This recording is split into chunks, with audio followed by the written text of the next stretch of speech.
ang mga kriminal dito sa bayan natin, ako po ang magsasabi sa inyo, napakadami na pong kriminal sa atin na walang puso, ang mga halang ang kaluluwa.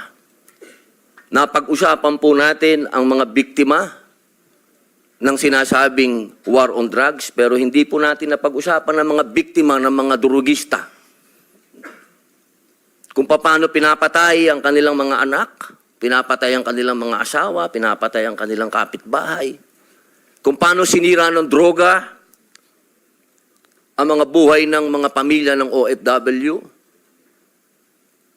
Kung paano po sa loob mismo ng Bilibid, kung saan po ako nakulong ng 3 taon at ginawa ko pang pelikula ito. Ang pangalan po ng pelikula, maaari niyo pong panoorin, Hari ng Selda. Dito po ay binunyag ko na sa loob mismo ng Bilibid ay nagluluto ng shabu. 1998 po yun. Kung bibilangin po natin yung taon na yun, hanggang sa dumating ang Iron Man, ilang taon po yun. Ganun po kahaba ang mga panahon na namayani at talagang naghahari ang mga drug pusher sa Bilibid. Alam niyo po, mga mahal kong kababayan, wala po, totoo po. Ang kamatayan ng buhay ng isang tao ay yaan po ay bigay ng Diyos. Yaan po ay kayamanan, yaan po ay regalo sa atin ng Diyos. Pero, mga mahal kong kababayan, ang ating pong bayan ay nasa bingit ng napakalaking kapahamakan. Kung hindi po tatitindig ang ating kapulisan, kung hindi po tatayo ang ating mga law enforcement, tayo po tatalunin ng mga sindikatong nag-ahari na nagluluto na ng mga droga kung saan-saan.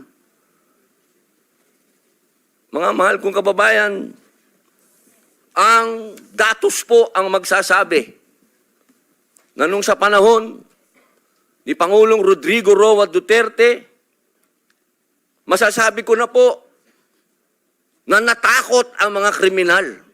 Wala pa po siyang ginagawa. Doon lang sa commercial niya na last Christmas yun na to, natakot na ho ang napakaraming kriminal. Natakot na ho ang napakaraming durugista, napakaraming pusher ang nag-surrender. Wala pong nangyayari. Sa salita lang po yun. Mga mahal kong kababayan, kung sisisi natin lahat ang mga namatay dito sa administrasyon ni Rodrigo Roa Duterte, abay nagkakamali po tayo. Alamin po natin kung ano ang drug underworld, kung ano ang mga drug syndicates. Ako na po ang nagsasabi sa inyo, regular na po ito tuwing magpapalit ang administrasyon, naglilinis ang mga sindikato. Magkakaroon talaga ng maraming mamamatay dahil naglilinis para pagpasok ng bagong administrasyon, yung kanilang mga alagang, mga kriminal, mga alagang, mga pusher, mga tapos na. Sana po, sa usapin na ito, maging realistic po tayo, mga mahal kong kababayan.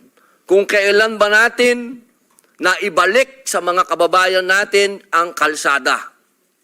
Nung panahon na yon, nagiinuman sa tabi, nakahubad, ang mga babae hindi makapaglakad, hindi ka makapaglakad ng may cellphone ka, aagawin ng cellphone mo, loob ng bahay mo, papasukin ka. Mga kababayan naman, huwag naman nating haluan ng politika ito. May mga bagay dito sa mundo na kailangan maging realidad tayo. Buong mundo, problema ang droga. Kung walang tatayo para lumaban dito, paano na ang kinabukasan ng mga anak natin? Paano na ang kinabukasan ng bayan natin? Kaya sana po ang inihiling ko sa lahat dito sa pagdinig na ito, iwasan ng politika at tingnan po natin kung saan talaga tayo tutungo ang bayan natin. Mga kababayan, lubog na po tayo sa utang, lubog pa tayo sa tubig, pati ba naman sa ganito, lubog pa rin tayo. Yun lamang po, maraming salamat po.